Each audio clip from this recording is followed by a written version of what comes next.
ಎಲ್ಲ ಗಣಿತ ಪ್ರಿಯರಿಗೂ ನಮ್ಮದೇ ಲೋಕ ಮಸ್ತ್ ಗಣಿತ ಲೋಕಕ್ಕೆ ಸ್ವಾಗತ. ನಾನು ವಿಧಾತ್ರಿ ನಾವ್ಡ. ಇಂದು TET ಮಾದರಿ ಪ್ರಶ್ನೆ ಪತ್ರಿಕೆ 26ರ ಭಾಗ 3 ಕನ್ನಡ ಹಾಗೂ ಇಂಗ್ಲಿಷ್ ಮೀಡಿಯಂಗಳಲ್ಲಿ ನೋಡೋಣ. ಪ್ರಶ್ನೆ: ಕೆಲ ಅಂಕೆಗಳ ಮಧ್ಯಾಂಕ ಮತ್ತು ಸರಾಸರಿಗಳು ಕ್ರಮವಾಗಿ 40 ಮತ್ತು 38 ಆದಾಗ ನೈಜ ಬಹುಲಕವು.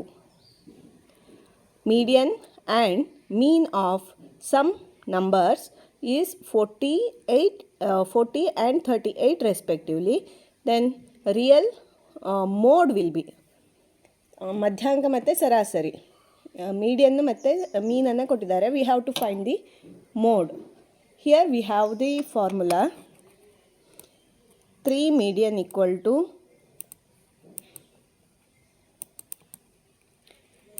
mode plus 2 mean.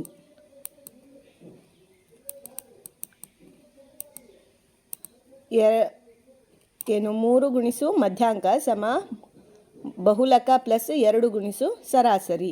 ಇದು ನಮಗೆ ಇರುವ ಸೂತ್ರ. ಅದಕ್ಕೆ ನಾವು ಉಪಯೋಗಿಸಿದಾಗ 3 ಇಂಟು ಮಧ್ಯಾಂಕ ಮೀಡಿಯನ್ ಎಷ್ಟು 40, ನಮಗೆ ಮೋಡ್ ಬೇಕು, ಇದಿಲ್ಲೇ ಇರಲಿ, -2 ಇಂಟು ಮೀನ್ ಅಂತ ಒಂದೇ ಸ್ಟೆಪ್ಪಲ್ಲಿ ಮಾಡ್ತೇನೆ. ಸರಾಸರಿ ಎಷ್ಟು 38 ಸಮ ಬಹುಲಕ mode 3 into 40 120 minus 2 into 38 that is 76, that is the mode.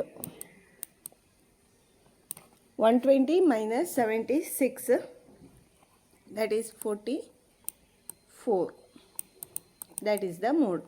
ಬಹುಲಕದ ಬೆಲೆ 44. So option 1 is the answer. Next one: ಈ ದತ್ತಾಂಶಗಳ ಸರಾಸರಿಯ 21.5 ಆದಾಗ ಎಕ್ಸ್ನ ಬೆಲೆ.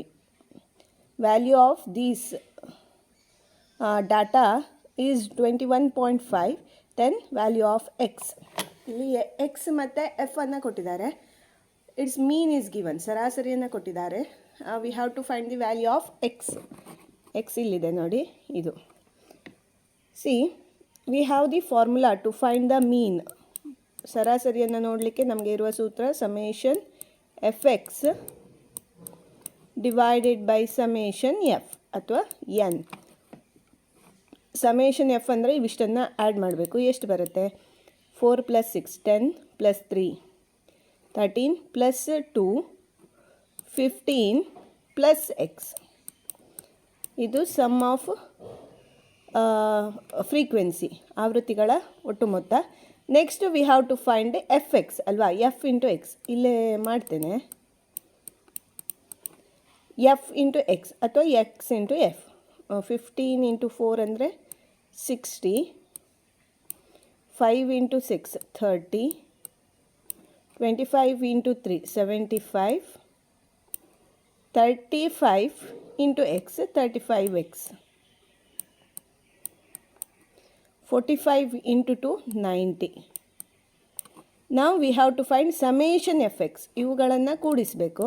ಸಮೇಷನ್ ಎಫ್ ಎಕ್ಸ್ ಎಷ್ಟು ಬರುತ್ತೆ? 60 + 30 ಅಂದರೆ 90 ಆಯಿತು. 75 165 165 + 90 255 + 35x.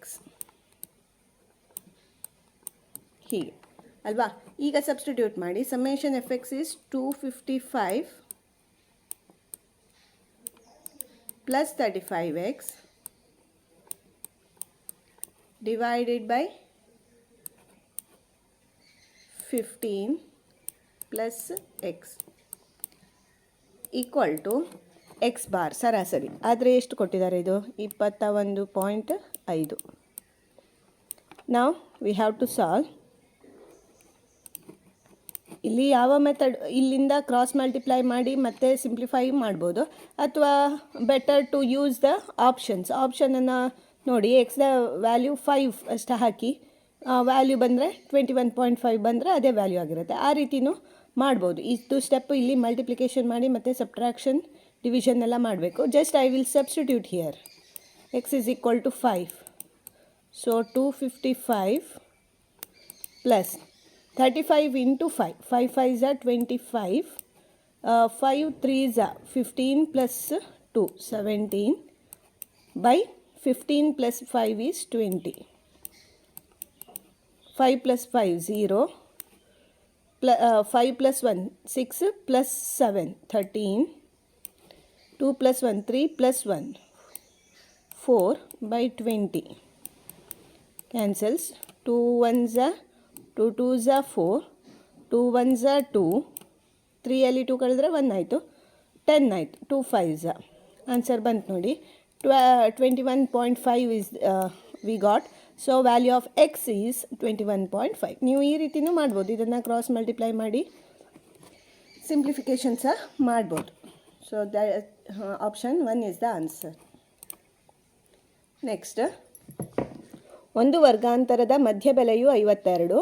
ಅದರ ವರ್ಗಾಂತರದ ಗಾತ್ರ 10 ಆದಾಗ ಆ ವರ್ಗಾಂತರದ ಮೇಲ್ಮಿತಿ ಮತ್ತು ಕೆಳಮಿತಿಗಳು ಕ್ರಮವಾಗಿ mid point of A class interval is 52 and size of the class interval is 10. Then upper limit and lower limit of the class interval respectively. First upper limit ಮತ್ತೆ lower limit ಹೇಳಿರೋದು. So we can just cancel 47 57. ಯಾಕೆ? ಮೇಲ್ಮಿತಿ ಯಾವಾಗಲೂ ದೊಡ್ಡದಾಗಿರುತ್ತೆ, ಕೆಳಮಿತಿ ಸಣ್ಣದು. ಮೇಲ್ಮಿತಿಯನ್ನು first ಕೇಳಿರೋದು, ಆದ್ದರಿಂದ ಇದು ಅಲ್ಲ. ಇಲ್ಲಿ ಸಹ ಸಣ್ಣ ನಂಬರ್ ಫಸ್ಟ್, ಸೆಕೆಂಡ್ ನಂಬರ್ ದೊಡ್ಡದಿದೆ. ಈಗ ನೋಡಿ ಇವೆರಡು ಆಪ್ಷನಲ್ಲಿ ವರ್ಗಾಂತರದ ಗಾತ್ರ 10. 57 minus 47 is 10. 57.5 minus 47.5 is 10. ಇದಾಗತ್ತೆ. ಮಿಡ್ ಪಾಯಿಂಟ್ ಅಂದ್ರೇನು? We have to take the average of upper limit and lower limit ಅಲ್ವಾ. ಮೇಲ್ಮಿತಿ ಮತ್ತು ಕೆಳಮಿತಿಗಳ ಸರಾಸರಿ ತಗೊಂಡ್ರೆ ನಮಗೆ ಅದರ ಮಧ್ಯ ಬೆಲೆ ಸಿಗೋದು. 57 plus 47 by 2, that is 104 by 2. 2 1s are 2 5s are 10. 2 2s are 4. So 52 we got as midpoint. So this is the answer. 57 47, that is the answer. Next one, P Q R S ಮತ್ತು ಟಿಗಳು 5 ಅನುಕ್ರಮ ಧನ ಬೆಸ ಪೂರ್ಣಾಂಕಗಳಾದಾಗ ಅವುಗಳ ಸರಾಸರಿಯು. P Q R S and T are 5 consecutive positive odd integers, then their average is. ಇಲ್ಲಿಗ let us take the examples. 5 ಅನುಕ್ರಮ ಬೆಸ ಸಂಖ್ಯೆಗಳು, ಧನ ಬೆಸ ಪೂರ್ಣಾಂಕಗಳು ಆಗಿರಲಿ. First number be 1, next 3, 5, 7 and 9. These are the integers, positive odd integers ಅಲ್ವಾ, and they are consecutive. 5 ಕ್ರಮಾನುಗತ ಧನ ಬೆಸ ಸಂಖ್ಯೆಗಳು. ಅವುಗಳ ಸರಾಸರಿ ಅಂತ ಹೇಳಿದಾಗ we have to add them and take the average, divided by 5 ಅಲ್ವಾ. 1 plus 3 4 plus 5 9 plus 7 16 plus 9 25. 25 by 5, 5 1s are 5 5s are 25. ಈಗ ನಮಗೆ ಇದರಲ್ಲಿ ಆ್ಯಾವ್ರೇಜ್ 5 ಅಂತ ಬಂತು. ಇಲ್ಲಿಗ ಯಾವ ರೂಲ್, ಇದನ್ನು ಯಾವ ರೂಲಿಗೆ ವ್ಯಾಲ್ಯೂ ಹಾಕಿದರೆ ನಿಮಗೆ 5 ಬರುತ್ತೆ ನೋಡಿ. First number P, second Q, R S T. P Q R S 1 into 3 into 5 into 7 divided by 5 ಮಾಡಿದರೆ 1 into 3 into 5 into 7, 5 ಕ್ಯಾನ್ಸಲ್ ಆಗುತ್ತೆ. 1 into 3 into 7 ಅಂದರೆ 21 ಬರುತ್ತೆ. ಇದು ಆನ್ಸರ್ ಅಲ್ಲ. P plus 4 by 5. ಪಿ ಅಂದರೆ 1 ಪ್ಲಸ್ 4 ಅಂದರೆ 5 by 5 ಅಂದರೆ 1 ಆನ್ಸರ್ ಬಂತು. ಈ ಆನ್ಸರ್ ಬರಲಿಲ್ಲ, ಆದ್ದರಿಂದ ಈ ರೂಲು ಆಗೋದಿಲ್ಲ. P plus 4, here it is P1, 1 plus 4 is 5. Here we got the answer. Next one ನೋಡುವ. 2 into P plus 4. P plus 4 is 1 plus 4, 5. 2 into 5 ಅಂದರೆ 10 ಬಂತು. ಇದು ಆಗೋದಿಲ್ಲ. So option 3 is the answer. ಯಾವಾಗಲೂ 5 ಕಾನ್ಸಿಕ್ಯೂಟಿವ್ ಧನ ಬೆಸ ಪೂರ್ಣಾಂಕಗಳನ್ನು ತಗೊಂಡಾಗ ಅವುಗಳ ಸರಾಸರಿ P plus 4 ಫಾರ್ಮಲ್ಲಿ ಇರುತ್ತೆ. ಮೊದಲನೇ ಸಂಖ್ಯೆ ಪ್ಲಸ್ 4, ಮಾಡಿದಾಗ ನಮಗೆ ವ್ಯಾಲ್ಯೂ ಸಿಗುತ್ತೆ. So that is the answer. Option 3 is the answer. Next one, ಒಂದು ಹಿಸ್ಟೋಗ್ರಾಮ್ ನಕ್ಷೆಯಲ್ಲಿ ಪ್ರತಿ ವರ್ಗಾಂತರದ ಆಯತವನ್ನು ರಚಿಸಲು ಪಾದವಾಗಿ ಪರಿಗಣಿಸಬೇಕಾದ ಅಂಶವು. While constructing an histogram, the factor to be considered as the base for the rectangle of each class interval is. ನಾವು ಹಿಸ್ಟೋಗ್ರಾಮಲ್ಲಿ ಹೇಗೆ ಬಿಡಿಸೋದು? ಇಲ್ಲಿ ಈ ರೀತಿ ಬಿಡಿಸ್ತೇವೆ. ಇಲ್ಲಿಗ ನಾವು ಹೈಟ್ ಅಂತ ತಗೊಳ್ಳೋದು ಫ್ರೀಕ್ವೆನ್ಸಿಯನ್ನು, ಆವೃತ್ತಿಯನ್ನು. ಇಲ್ಲಿ ಕ್ಲಾಸ್ ಇಂಟರ್ವಲ್ ಅಲ್ವಾ, ಇದು ಲೋವರ್ ಲಿಮಿಟ್ ಆದರೆ ಇದು ಅಪ್ಪರ್ ಲಿಮಿಟ್ ಆಗಿರುತ್ತೆ. ಈ ರೀತಿ ಇದರದ್ದು ಲೋವರ್ ಲಿಮಿಟ್ ಅಪ್ಪರ್ ಲಿಮಿಟ್, ಆ ರೀತಿ ನಾವು ಬಿಡಿಸ್ತಾ ಹೋಗ್ತೇವೆ. ಆಗ ಹಿಸ್ಟೋಗ್ರಾಮದಲ್ಲಿ ಪಾದವನ್ನು ತಗೊಳ್ಳೋದು, ಬೇಸನ್ನು ಯಾವುದನ್ನಾಗಿ ತಗೊಳ್ತೇವೆ? ಕ್ಲಾಸ್ ಇಂಟರ್ವಲ್ಲಿನ ಮೇಲ್ಮಿತಿ ಮತ್ತು ಕೆಳಮಿತಿಗಳನ್ನು. ಸೊ ವರ್ಗಾಂತರದ ಗಾತ್ರ, ವರ್ಗಾಂತರದ ಮಧ್ಯಬಿಂದು, ಆವೃತ್ತಿ, ಸಂಚಿತ ಆವೃತ್ತಿ, size of the class interval, mid point of the class interval, frequency and cumulative frequency. Here we does not consider mid point, not cumulative frequency or frequency for its base. ಇದು ಹೈಟಿಗೆ ಫ್ರೀಕ್ವೆನ್ಸಿಯನ್ನು ತಗೊಳ್ಳೋದು. ಆದ್ದರಿಂದ ವರ್ಗಾಂತರದ ಗಾತ್ರ, size of the class interval we will consider. So option 1 is the answer. Next, ಸಂಚಿತ ಆವೃತ್ತಿ ವಿತರಣೆಯನ್ನು ಪ್ರತಿನಿಧಿಸುವ ನಕ್ಷೆ. Graph that represents the distribution of cumulative frequency. Cumulative ಫ್ರೀಕ್ವೆನ್ಸಿಯನ್ನು ಉಪಯೋಗಿಸಿ ನಾವು ಯಾವ ನಕ್ಷೆಯನ್ನು ರಚಿಸ್ತೇವೆ? Which graph we construct using cumulative frequency? ಆವೃತಾಂಕ ಬಹುಭುಜಾಕೃತಿ. ನೆಕ್ಸ್ಟ್ ಸ್ತಂಭಲೇಖ, ಓಜಿವ್ ಹಿಸ್ಟೋಗ್ರಾಮ್. ಆವೃತಾಂಗ ಬಹುಭುಜಾಕೃತಿ, it is a type of polygon to represent the numbers. Next ಸ್ತಂಭಲೇಖ, bar graph, ogive and histogram. ಇದರಲ್ಲಿ ಸಂಚಿತ ಆವೃತ್ತಿಯನ್ನು, ಕ್ಯುಮುಲೇಟಿವ್ ಫ್ರೀಕ್ವೆನ್ಸಿಯನ್ನು ನಾವು ಯಾವುದ್ರಲ್ಲಿ ಯೂಸ್ ಮಾಡ್ತೇವೆ? We know that it is in ogive ಅಲ್ವಾ. So option 3 is the answer. Next, ತಂದೆ ಮತ್ತು ಮಗನ ಈಗಿನ ವಯಸ್ಸುಗಳ ಅನುಪಾತ 7:3 ಆಗಿದೆ. 10 ವರ್ಷಗಳ ನಂತರ ಅವರ ವಯಸ್ಸುಗಳ ಅನುಕ್ರಮ ಅನುಪಾತವು 9:5 ಆದಾಗ ಮಗನ ಈಗಿನ ವಯಸ್ಸು. C, let the years be x and y. Present year age is in the ratio 7:3.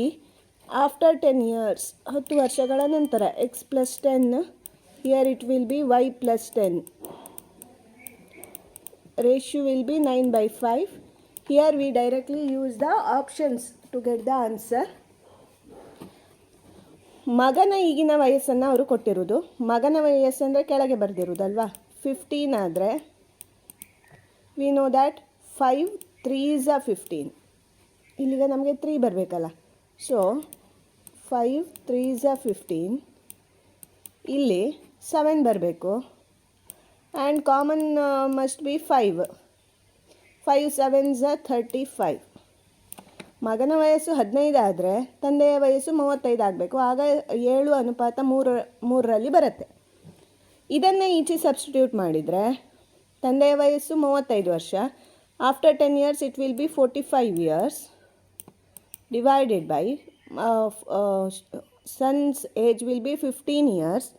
15 plus 10 ಅಂದರೆ 25. ಇದನ್ನು ಸಿಂಪ್ಲಿಫೈ ಮಾಡಿ. 5 5s are 25. 5 9s are 45. 9:5 ಸರಿ ಬಂತು. ಹಾಗಾದರೆ ಮಗನ ಈಗಿನ ವಯಸ್ಸು ಎಷ್ಟು ವರ್ಷ? 15 ವರ್ಷ. ತಂದೆಯ ವಯಸ್ಸು 35 ವರ್ಷ. So this is option 1 is the answer. ನಿಮಗೆ ಮತ್ತೆ ಯಾವುದಕ್ಕೂ ಆನ್ಸರು ಬರುವುದಿಲ್ಲ. So that is the answer. Next, ಒಂದು ಡಬ್ಬಿಯಲ್ಲಿ ರೂಪಾಯಿ 270 ಹಣವಿದೆ. ಆ ಹಣದಲ್ಲಿ ರೂಪಾಯಿ 1 ಪೈಸೆ 50 ಮತ್ತು ಪೈಸೆ 25 ನಾಣ್ಯಗಳು 2:3:4 ಅನುಪಾತದಲ್ಲಿದ್ದರೆ ಆ ಡಬ್ಬಿಯಲ್ಲಿರುವ 25 ಪೈಸೆ ನಾಣ್ಯಗಳ ಸಂಖ್ಯೆ. there is 270 rupees in a box and there are 1 rupee 50 paise and 35 paise coins in the ratio 2:3:4.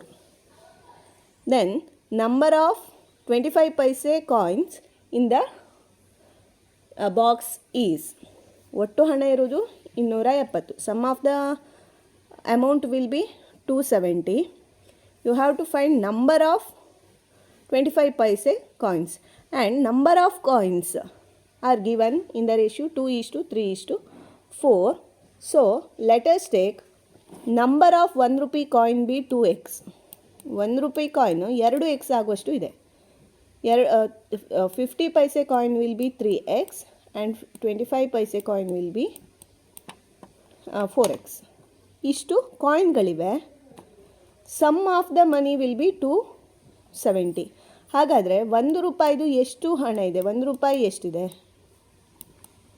1 into 2x plus 50 ಪೈಸೆದು 3x coin and each value is 50 ಪೈಸೆ, ಅಥವಾ 1/2 rupees ಅಲ್ವಾ? 1/2 ಅಂತ ತಗೊಳ್ಬೋದು. ಪ್ಲಸ್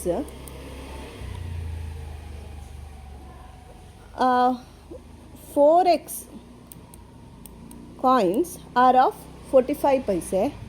So 4x into 1/4 ಕಾಲ್ ರೂಪಾಯಿ ಅಲ್ವಾ? ಅದರಿಂದ ಇದರ ವ್ಯಾಲ್ಯೂವನ್ನು ನಾನು ಈ ರೀತಿ ತಗೊಳ್ತೇನೆ. Sum of the money is 270. 2x ಅನ್ನುವಷ್ಟು 1 ರೂಪಾಯಿ, ಇಷ್ಟು ರೂಪಾಯಿ ಅರ್ಧ ಗುಣಿಸು 3x ಅನ್ನುವಷ್ಟು 50 ಪೈಸೆಯಿಂದ ಆದದ್ದು, ಮತ್ತು 1/4 ಗುಣಿಸು 4x ಅನ್ನುವಷ್ಟು ಕಾಲು ರೂಪಾಯಿಯಿಂದ ಆಗಿ ಒಟ್ಟು 270 ರೂಪಾಯಿ. So we can cancel 4 and 4. 1 into 2x 2x, 3x/2 plus here it is x, and sum of money is 270. Okay. Here we have to take common denominator, so multiply by 2. Here also with 2. 2 2s are 4 plus 3, 7 plus 2x, 9x by 2 equal to 270. So value of x is 270 into 2 by 9. 9 1s are 9 3s are 27, 0, 60. What is that? Value of x is 60. ಅಂದರೆ 2 into x, 2 into 60 ಅಂದರೆ 120 ಅನ್ನುವಷ್ಟು 1 ರೂಪಾಯಿ coin ಇದೆ. 60 into 3 180. This much 50 paise coins. 4x into 60, that is 24. 240 25 paise coins are there. ಇಲ್ಲಿ substitute ಮಾಡಿ ನೋಡಿ. ಇಲ್ಲಿ 1 ರೂಪಾಯಿ 120 ಕಾಯಿನ್ಗಳಿದ್ರೆ ಒಟ್ಟು 120 ರೂಪಾಯಿ ಆಗೋದಲ್ವಾ? ಪ್ಲಸ್ ಅರ್ಧ ರೂಪಾಯಿ 180 ಕಾಯಿನ್ಗಳಿದ್ರೆ 180/2 90 ರೂಪಾಯಿ ಅನ್ನುವಷ್ಟು 50 ಪೈಸೆ ಕಾಯಿನ್ ಇದೆ. 4x ಅಂದರೆ 240 ಡಿವೈಡೆಡ್ ಬೈ 4, ಅಥವಾ 25 ಪೈಸೆ ನಾಣ್ಯಗಳು 240 ಇದ್ದರೆ we will get 60. Sum of money will be 120 plus 90 ಅಂದರೆ 210 ಪ್ಲಸ್ 60 270 ರೂಪೀಸ್ ಆಯಿತು. ಇದು ರೇಷಿಯೋ 2:3:4 ಆಯಿತು. ಹಾಗಾದರೆ 25 ಪೈಸೆ ನಾಣ್ಯಗಳ ಸಂಖ್ಯೆ ಎಷ್ಟಾಯಿತು? 240. ಇಲ್ಲಿ ಆಪ್ಷನ್ ಇಲ್ಲ, so this is grace. Next one, 5, 7 ಮತ್ತು 15 ಸಂಖ್ಯೆಗಳ ಚತುರ್ಥ ಅನುಪಾತವು fourth proportion to 5, 7 and 15 is. ನಾಲ್ಕನೇ ಅನುಪಾತ fourth proportion ಅಂದರೆ first one 5:7 is as 15 this number we have to find out. ಇಲ್ಲಿಗ 5 3s ಮಾಡಿದರೆ 15 ಬರುವುದಲ್ವಾ? 5 3s 15. ಅದೇ ರೀತಿ 7 into 3 ಮಾಡಿ, 7 3s 21. So this is the answer. ಅಥವಾ ಏನು ಅದರದ್ದು concept 5/7 must be equal to 15 by this number. 5 3s are 15, so 7 3s are 21. So option 2 is the answer. Next one, 9 ಮತ್ತು x ರ ಗುಣೋತ್ತರ ಮಾಧ್ಯವು 6 ಆದಾಗ x ನ ಬೆಲೆಯು. Geometric mean of 9 and x is 6, then value of x is. We know the formula to find geometric mean. ಗುಣೋತ್ತರ ಮಾಧ್ಯ ಸಮ ವರ್ಗಮೂಲ a ಗುಣಿಸು b, square root of a into b.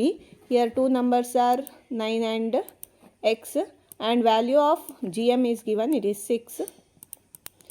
Square root of 9 into x. Take square on both sides. 6 square, that is 36. Square and square root cancels. 9 equal to 9 into x. Value of x is 36 divided by 9. 9 ones are 9 fours are 36. So value of x is 4. Option 3 is the answer. Okay, that's all in this paper. Thank you for watching. If you like this video, please like, subscribe and share. Thank you. To get more TET, HSTR and GPSTR related videos, please follow the playlist. Thank you.